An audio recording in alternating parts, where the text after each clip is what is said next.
My boyfriend, 28M, basically lives in my 25F apartment but gets angry when I ask about rent. Living with Leo was an adjustment I had welcomed with optimism. At 25, having my own apartment was a milestone I had worked hard to achieve. I valued my independence and took pride in maintaining a balanced, organized life. When Leo started spending more time at my place, it felt like a natural progression. However, the temporary nature of his stay slowly faded. He wasn't just a visitor. He was a resident who seemed comfortable ignoring the logistical requirements of maintaining a household. When I first brought up the idea of splitting the rent and utility costs, the reaction was immediate and dismissive. Leo didn't just disagree. He seemed genuinely surprised that I would ask. "Sarah, we are a team," he said, his tone steady and calm. "I think focusing on who pays what changes the dynamic of our relationship. It feels like you're keeping score." That was the narrative. By framing a request for financial partnership as a lack of affection, he had effectively paused the conversation for months. I felt a sense of guilt for even bringing it up, so I absorbed the costs. I paid for the groceries, the internet, and the rent. Each month, I watched my budget tighten while Leo maintained his own financial habits, unaffected by the reality of our living situation. He enjoyed the benefits of the home I had created without acknowledging the effort or the funding required to sustain it. I realized that his reluctance wasn't necessarily about malice, but about a comfortable habit of avoiding responsibility. I was becoming an exhausted bystander in my own home, and the more I withdrew to keep the peace, the more comfortable he became with the status quo. He had no incentive to change because the current arrangement worked perfectly for him. But as I sat alone one evening reviewing my finances, I knew I couldn't continue this way. I needed to stop negotiating and start documenting. I needed to show him objectively what his presence in the apartment actually cost. I began the process on a Monday. For the next month, I became an attentive observer of our shared household. Every grocery trip, every utility invoice, every subscription service, I recorded it all. But I also included the value of the domestic labor I was performing. I researched the average costs for home maintenance,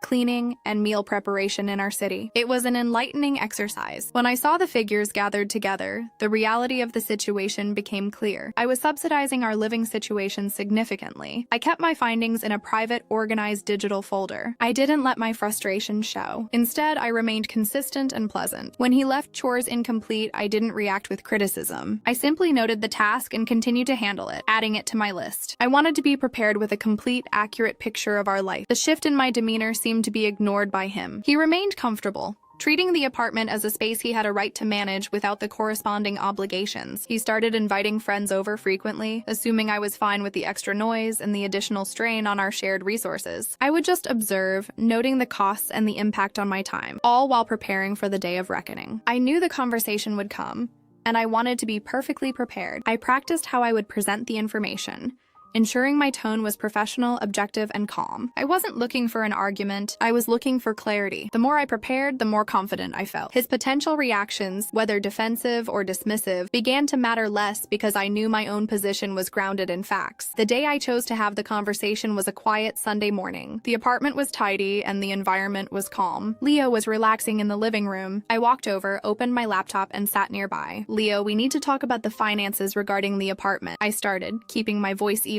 He looked over, his expression guarded. "Again? I thought we weren't going to make this a thing." "This isn't about creating a conflict, Leo," I said, my voice steady. "This is about the reality of our living situation. I've put together a report on the costs of maintaining this home, including the utilities, food, and the time required to manage the household. I think it's important we both understand what it takes to keep this running." I turned the screen toward him. On the display was an itemized list, organized by category with clear total figures. He stopped what he was doing and looked at the screen. He was quiet for a long moment.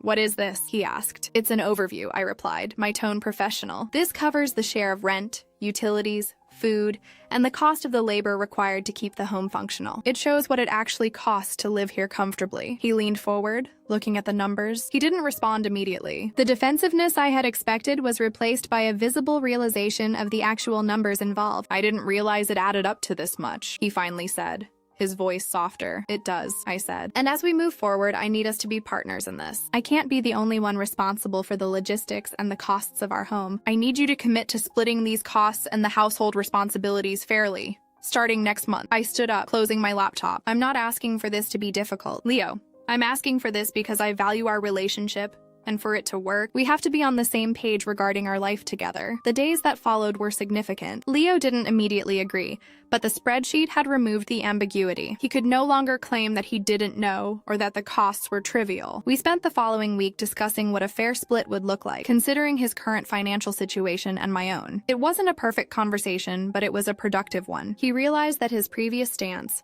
that financial partnership was transactional, wasn't a sustainable way to view a long-term relationship. He recognized that for the home to be a shared space, the responsibilities had to be shared as well. He agreed to contribute a set amount toward the rent and utilities, and we reorganized our shared responsibilities for chores and errands. It required an adjustment period, and there were moments of friction, but the transparency we had established made a difference. We were no longer navigating by assumption. We were navigating by agreement. The atmosphere in the apartment changed. By taking the guesswork out of our finances and expectations, we created a space where we were both accountable. It wasn't about winning an argument. It was about building a foundation where both of us felt respected and capable. I learned that clarity is the most effective tool in any relationship. By addressing the situation with objective facts rather than emotional reactions, I had protected my home and strengthened our communication. We were becoming a team that was aware, focused, and willing to work through the logistics of a shared life. As I look back, I realize that the most important relationship you can have is one where both people are willing to be honest about the realities of their daily lives. By choosing to have that difficult conversation, I didn't just secure my home. I secured a more authentic and balanced path forward for our relationship.